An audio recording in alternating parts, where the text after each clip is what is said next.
Mais bonjour à tous, ici Angelo pour une nouvelle vidéo, j'espère que vous allez bien. Pas de confinement en France, yes! Désolé, vous pouvez pas voir, mais ouais, c'est à cause du fond virtuel. À part Jésus, qui est le seul à rompre le fond virtuel, comme quoi rien ne résiste à Jésus. J'ai effectivement une image de Jésus derrière moi. À part Jésus, effectivement, le reste ne peut pas se montrer sur l'écran. Bref. J'ai voulu faire cette vidéo pour répondre à une personne âgée, une ancienne cliente qui m'a envoyé un email où elle est complètement désespérée. Et alors je vais évidemment respecter son anonymat et je vais pas rentrer dans les détails précis du message qu'elle m'a envoyé. Je vais quand même évidemment souligner les gros titres. Mais j'ai beaucoup de compassion pour cette personne âgée. Et je me suis dit que j'allais faire une vidéo, plutôt que de lui répondre quelques lignes par email, que j'allais prendre du temps pour faire une vidéo. C'est une personne qui est en extrême souffrance et qui a commencé son message de la manière suivante. Je vous laisse regarder. Alors, c'est quand même effectivement assez violent que de dire, mais parfois tellement compréhensible, au vu des circonstances de la vie que nous pouvons être amenés à traverser. Je ne peux plus croire en la religion, ni en Jésus, ni en Marie, ni aux saints. Moi, je priais beaucoup et Saint Antoine, que mes parents priaient beaucoup. Nous allons appeler cette personne Marie. Le problème, c'est que la foi, c'est pas... Alors, Marie, comme vous le savez, j'ai toujours été bienveillant vis-à-vis de vous. Je suis toujours bienveillant vis-à-vis de tout le monde. Je ne suis jamais dans le jugement, vous le savez. Mais en même temps, je dis les choses. Et parfois, ces choses-là peuvent... secouer un petit peu, mais jamais au grand jamais dans mon discours, comme vous le savez, il n'y aura le moindre reproche dans ce que je vais dire. Mais par contre, je vais être clair dans ma manière de m'exprimer. Ce que dit Marie déjà, avant d'examiner la raison pour laquelle elle indique qu'elle a perdu la foi, qu'elle ne croit plus en Dieu, ni en Jésus, ni en Marie, ni dans les anges, avant de rentrer dans le détail, ce que je voulais dire, c'est que quand on en vient à un moment... Et c'est parfaitement ok, on peut être amené à ressentir les choses de cette manière, une fois de plus. On ressent les choses comme on le souhaite, comme on le veut et comme on le peut. Mais la foi, c'est pas le supermarché, j'ai la foi un jour et j'ai pas la foi l'autre jour. La foi, ça résiste toutes les tempêtes. C'est ça la foi. J'en ai parlé dans beaucoup de vidéos, donc je vais pas trop me répéter, mais la foi, c'est quelque chose qui vous suit à vie. La foi, c'est quelque chose qui vous transcende. C'est ce lien avec le divin qui fait que vous pouvez tout perdre.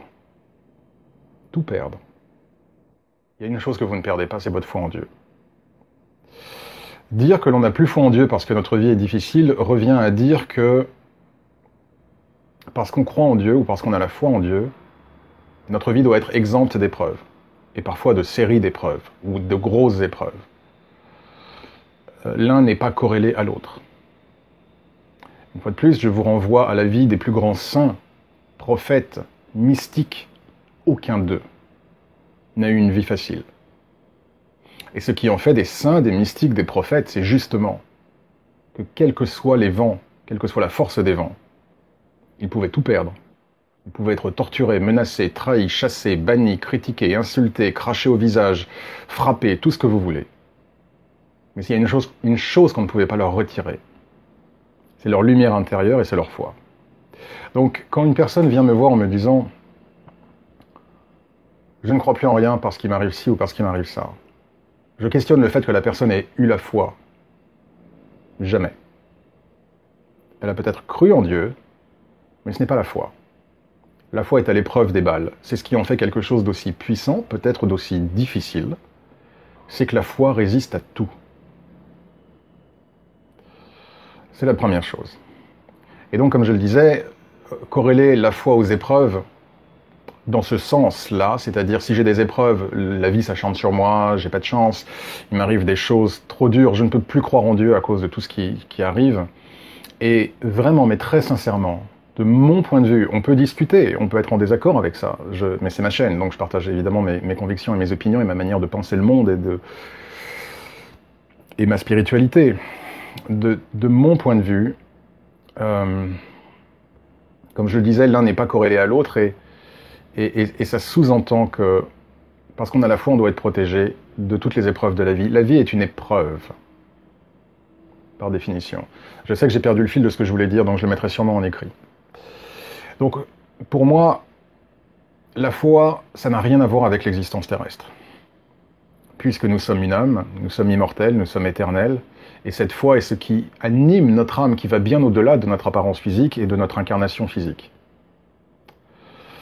Donc, perdre la foi parce qu'on a des épreuves sous-entend que si j'ai la foi, dans ce cas, ma vie doit être bien ou je ne dois pas avoir autant d'épreuves. Parce que si j'ai autant d'épreuves, c'est qu'il n'y a pas de Dieu. C'est que Dieu, finalement, il n'est pas là, il m'aime pas. Dieu aime tout le monde et il nous aime tellement qu'il nous donne notre libre arbitre. Et nous allons voir un peu plus tard dans le message de Marie pourquoi est-ce que les malheurs qui sont les siens ne sont absolument pas liés à la présence ou à l'absence de Dieu, mais à l'exercice de mauvais choix qui ont été les siens. Et quand vous regardez, quand vous parlez un petit peu avec les gens, quand vous lisez les commentaires, c'est très facile. Vous savez, ces phrases-là auxquelles il n'y a pas grand-chose à répondre parce que vous ne connaissez pas la vie des gens, mais quand vous creusez, vous commencez déjà à avoir un petit peu plus d'indications. Vous savez, ces messages où les gens disent « Ouais, non mais j'ai prié, puis de toute façon, il m'arrive que des merdes.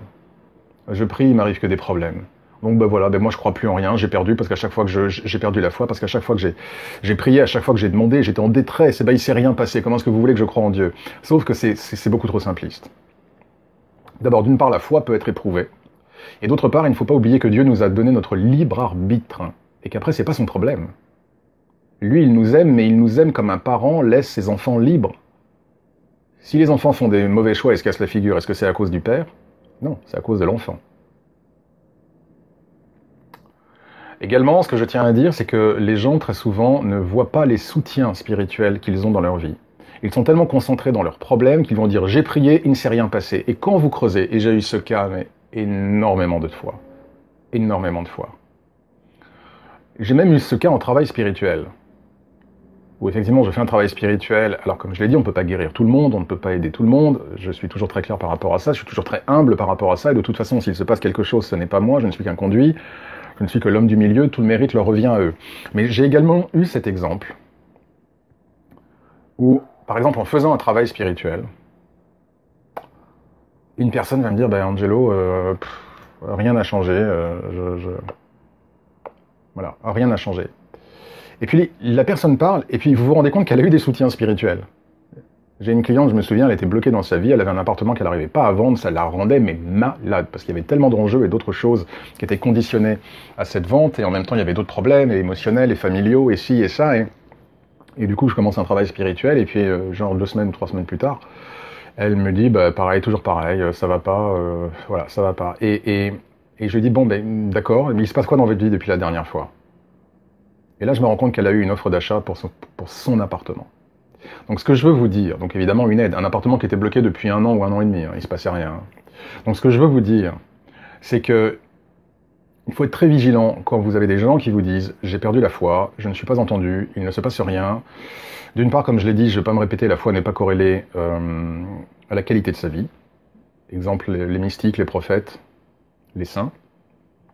La foi, c'est indestructible, c'est immanent, c'est transcendantal, Et d'autre part, très souvent, les problèmes des gens ne résultent pas de Dieu, vis-à-vis desquels il est facile de dire il n'y a pas de Dieu parce qu'ils ne m'aident pas, mais résultent de leurs mauvais choix, premièrement. Et d'autre part, même quand ils ont des aides, il y a des personnes qui vont être tellement le nez dans leurs problèmes, qui ne vont même pas voir l'aide qu'ils ont, qui peut-être sera autre chose. Parce que le cas de l'appartement, c'est un exemple flagrant. Mais il y a d'autres cas où effectivement il y a des manifestations, mais les gens sont tellement dans leur tête, et dans leurs énergies négatives et dans leur peur qu'ils ne voient pas les bonnes choses. Donc c'est difficile d'aider des personnes dans ces conditions-là. Je ne parle pas simplement de moi, je parle aussi du coup de Dieu, de la vie. C'est difficile d'aider quelqu'un qui a décidé que ça n'irait jamais. Et que de toute façon, il est maudit, il est condamné, etc. etc. Bon. Ça, c'est la première chose que je voulais dire. Alors ensuite, effectivement, Marie a quand même des raisons d'être en peine. Je ne vais pas lire son email de manière précise, mais en gros... Alors effectivement, elle était venue vers moi parce qu'elle avait un problème avec sa fille et sa petite-fille, en fait, qui avaient décidé un peu de prendre leur distance, voire même plus, de couper les ponts, et je lui avais donné des instructions, en lui disant, voilà, faites ci, faites ça. Si ça doit aider, excusez-moi, si ça doit aider, j'ai beaucoup parlé aujourd'hui, si ça doit aider, ça aidera, et après vous lâchez prise. Et il s'avère qu'effectivement, la situation n'a pas changé. Bon. Et donc ça la rend évidemment très malheureuse, sa propre fille, on peut comprendre. N'oublions pas que Marie a 74 ans. Et donc également, et elle aime sa fille, elle aime sa petite fille. Et pour des raisons X et Y, je ne vais pas rentrer dans les détails, effectivement, elles ont coupé les ponts. Bon. Et là, la raison pour laquelle elle n'en peut plus aujourd'hui, pourquoi est-ce que je parle de cet exemple de Marie? C'est parce qu'au travers de ce que je vais être amené à vous dire, je sais que ça va en toucher plus d'un. Je sais que ça va concerner plus de personnes que Marie. Dans les concepts que je vais évoquer, que j'ai déjà commencé à évoquer, et que je vais continuer à évoquer dans cette vidéo. Donc évidemment, je m'adresse à Marie, mais je m'adresse aussi au-delà de Marie, et je sais que ça fera du bien à d'autres personnes que Marie. Donc, pourquoi est-ce qu'elle en vient à un point où elle doute de tout? En gros, maintenant, c'est son petit-fils. Voilà, son petit-fils, ils avaient une relation fusionnelle. Il a 17 ans. Manifestement, il a des troubles émotionnels, il a besoin d'affection, elle a toujours été présente pour lui.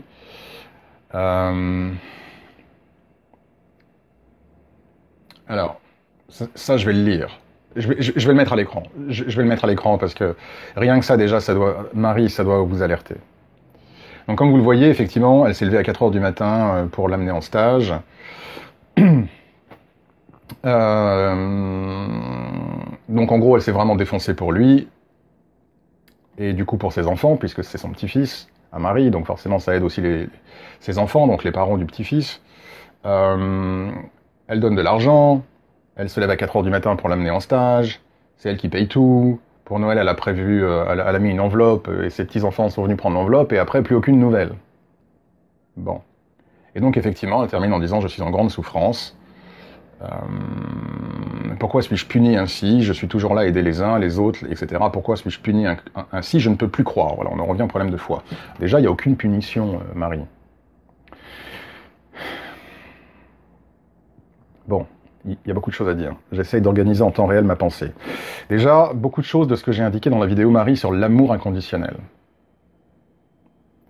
Clairement, vous n'avez pas aimé de manière inconditionnelle. Je répète, ce n'est pas un blâme, ce n'est pas un reproche. Vous êtes une grand-mère, une bonne grand-mère, vous êtes une mère, probablement une bonne mère, et donc vous donnez de l'amour. Le problème, c'est que vous donnez de l'amour parce que vous voulez être aimé et vous ne voulez pas être seul. Donc par définition, vous avez une attente. Si vous avez une attente, vous serez toujours déçu dans la vie. Toujours. Parce que les gens ne répondront jamais toujours à vos attentes. Et oui, il y aura des cas d'injustice. Et oui, il y aura des gens ingrats. Donc si vous donnez votre cœur et si vous donnez votre amour en escomptant un retour, je sais que c'est dur, parce que quand on est humain, on donne, on aime bien qu'on dise merci, on aime bien qu'on nous le rende pour le bien, c'est tout à fait humain et c'est normal. Mais ce n'est pas de l'amour inconditionnel. Si vous aimez votre petit-fils, vous faites ce que vous voulez pour votre petit-fils. Si vous aimez votre fille ou votre petite-fille, vous faites ce que vous faites pour ce que vous voulez pour votre fille ou votre petite-fille, et après vous vous en lavez les mains. Vous le faites parce que vous voulez leur donner de l'amour. Après qu'il vous appelle, qu'il vous appelle pas, ne doit pas vous mettre dans une situation telle que vous dites que vous êtes maudite, que vous êtes punie, que vous ne croyez plus en Dieu, que vous n'avez plus la foi. Vous avez cherché de l'amour pour chercher l'assentiment. Mais une fois de plus, personne ne pourra vous blâmer, Marie. Mais ce n'est pas de l'amour inconditionnel. L'amour qui n'est pas inconditionnel est un amour de souffrance. Parce que des fois, vous allez tomber sur des gens qui vous le rendent bien. Mais des fois, vous allez tomber sur des sacrés zigotos qui vont pas bien vous le rendre. Et là, vous allez morfler. Et c'est exactement ce qui se passe pour vous. Après, ce que je tiens à dire également, Marie, et à tous ceux qui m'écoutent aujourd'hui, c'est qu'amour inconditionnel, à supposer qu'il soit vraiment présent, ce qui n'est pas le cas ici, mais amour inconditionnel, ou même amour en général, comme c'est le cas avec Marie, allez, on va tout mettre dans le même sac, ne signifie pas se couper les veines, ne signifie pas se laisser piétiner. Et c'est là ce que j'indiquais, décidément je suis fatigué ce soir, fin de semaine. C'est là ce que j'indiquais dans la vidéo de l'amour inconditionnel, c'est que vous donnez de l'amour inconditionnel. Mais si vous voyez que les gens vous utilisent, que les gens ne vous respectent pas, vous ne continuez pas, Marie. Et c'est là où c'est vos mauvais choix. C'est-à-dire que je suis quand même assez outré qu'on vous ait fait réveiller, vous, 74 ans, à 4 heures du matin, pour accompagner le petit-fils en stage. Il n'a pas des parents? Ils ne peuvent pas s'organiser, ils ne peuvent pas appeler quelqu'un, un ami ou quelqu'un d'autre de la famille, voire même donner 20 balles à quelqu'un, à une babysitter ou que sais-je, à une personne, pour l'accompagner en stage. Alors, je sais que c'est compliqué, c'est peut-être pas facile, il est peut-être loin, peut-être que le stage c'est à 100 km, je n'ai pas tous les détails, mais enfin quand même. Je vous pose la question à vous, chers auditeurs. Vous avez une maman de 74 ans et vous avez un fils. Vous allez faire réveiller votre maman de 74 ans tous les matins à 4 heures du matin pour qu'elle amène votre fils? Sachant qu'en plus, donc ces enfants, donc les fameux parents de ce jeune, ne manifestent aucune tendresse, aucune affection envers Marie. Donc ce que je veux vous dire, Marie, c'est que si vous continuez, malgré ces signes-là, à donner de l'argent, à manifester votre présence, à appeler souvent, et peut-être que vous les saoulez, parce qu'en fait, ils s'en fichent, effectivement, ils n'ont pas de cœur. Vous, vous avez un cœur. Votre lumière est bien plus forte que la leur. Et si vous continuez dans cette direction, forcément que vous allez vous faire du mal. Parce que vous avez tous les signes où les gens vous montrent qui ils sont, et vous ignorez ces signes. Et c'est là où donner de l'amour inconditionnel ne signifie pas qu'on doit tout accepter. Alors, évidemment, qu'il y aura la douleur de se dire « Ah, je l'ai vraiment aimé, je les ai vraiment aimés, et puis vraiment, ils ne m'aiment pas en retour. » Oui, ça fait mal. Mais pas au point de vous dire « Je suis puni, et je me mets la rate au courbouillon, et je ne crois plus en Jésus, et je ne crois plus en Dieu. » Vous voyez bien que ça n'a rien à voir avec Dieu et Jésus. Quand vous donnez de l'amour inconditionnel, si vous voyez que les gens... Déjà, il faut être en capacité de donner de l'amour inconditionnel. Bon. Après, humainement, c'est tout à fait normal, surtout quand on est une personne âgée. Je sais que quand on prend de l'âge, la solitude est quelque chose de terrible. Je l'ai vu avec mon père, qui d'ailleurs avait le même âge que vous, vers la fin de sa vie. Et ça devenait insupportable pour lui, cette solitude. Alors j'étais là, j'étais à Paris, il était en province. Et j'essayais de faire au mieux, mais je voyais bien cette solitude pesante qu'il avait. Donc je sais que la solitude, c'est quelque chose qui prend un poids terrible avec les années et avec la vieillesse. Donc c'est normal, c'est humain, c'est légitime que d'attendre si vous êtes bonne, si vous ouvrez votre cœur aux autres, bien sûr que ça fait du mal. Surtout quand c'est votre fille, votre petite fille, quand ce sont des gens qui partagent le même sang que vous, bien sûr que ça fait du mal. Mais n'oubliez pas que c'est leur karma, c'est leur problème, et ils devront le repayer karmiquement. Votre job, c'est d'avoir manifesté votre cœur, d'avoir manifesté votre bienveillance. Et si vous voyez que les gens ne vous le rendent pas, d'accord, vous prenez un moment pour digérer la pilule, ça fait mal. Et bien vous donnez votre amour à d'autres personnes qui, eux, sauront l'apprécier. Et ça peut être des amis, ça peut être des anonymes, ça peut être des bénévoles que vous aidez, des gens que vous aidez en bénévole, ça peut être des SDF, ça peut être plein de choses. Ça peut être d'autres personnes âgées, peut-être, plus âgées que vous visitez, pour les aider. Bref, vous donnez votre amour. Croyez-moi, il y aura toujours des personnes, et vraiment je m'adresse à Marie et à tout le monde, il y aura toujours des personnes sur Terre pour vous retourner votre amour inconditionnel, toujours. Les gens qui disent « je suis à chaque fois humilié, je suis à chaque fois trahi », c'est parce qu'elles regardent et continuent à regarder dans la mauvaise direction, qu'elles laissent perdurer des situations qui sont toxiques, qui sont malsaines, qui sont clairement déséquilibrées, et qui continuent avec ces personnes-là, voire qui reproduisent les mêmes schémas. Donc Marie, vous n'êtes pas punie, vous n'êtes pas maudite, vous avez fait des choix. Et ces choix, aujourd'hui, il est temps, vous avez essayé, vous avez effectivement appliqué les instructions que je vous ai données pour essayer d'alléger ces énergies, on ne peut pas forcer le libre arbitre des gens. Si vous voyez que votre fille, si vous voyez que votre petite fille, pour des raisons X ou Y, étant entendu que je n'ai pas tous les tenants et tous les aboutissants de l'histoire non plus, je tiens aussi quand même à le préciser, mais bon, si vous voyez que les gens ne veulent pas changer, dans le sens qui vous ferait du bien, laissez-les là où ils sont. Ça fait mal. C'est leur problème. C'est leur karma. Ils devront vous repayer de toute façon cette chose-là dans des vies futures. Ne vous en faites pas.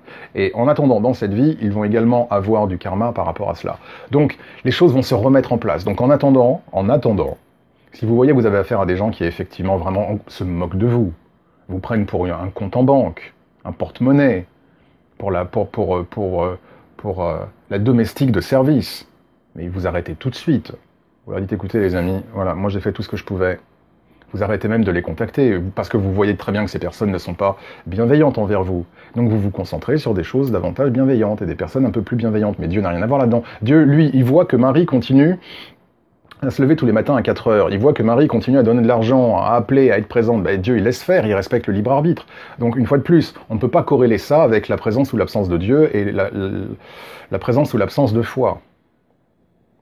Donc, Marie, acceptez que les gens ont leur libre arbitre et que parfois ce libre arbitre nous fera du mal. Acceptez que parfois l'exercice de ce libre arbitre par les autres personnes sera injuste à notre égard. C'est comme ça, c'est ce jeu, c'est le jeu de la vie. On a le libre arbitre, donc par définition, des gens nous heurteront. Ou parfois nous heurterons des gens. Ça fait partie des règles de la vie. Sauf que maintenant, vous avez le choix de vous dire, je reste arc-buté sur le fait que c'est ma fille, c'est ma petite-fille, et maintenant c'est mon petit-fils, et vous avez la possibilité de rester dans cette énergie, où vous pouvez vous dire, Marie, moi j'ai fait tout ce que je pouvais, j'ai donné mon amour, je n'ai rien à me reprocher, ni envers moi, ni envers mon âme, ni envers Dieu. Oui, ça fait mal, oui, c'est décevant, mais j'ai compris. Donc je ne vais plus perdre de mes énergies là, je vais donner mon cœur là où il sera accepté.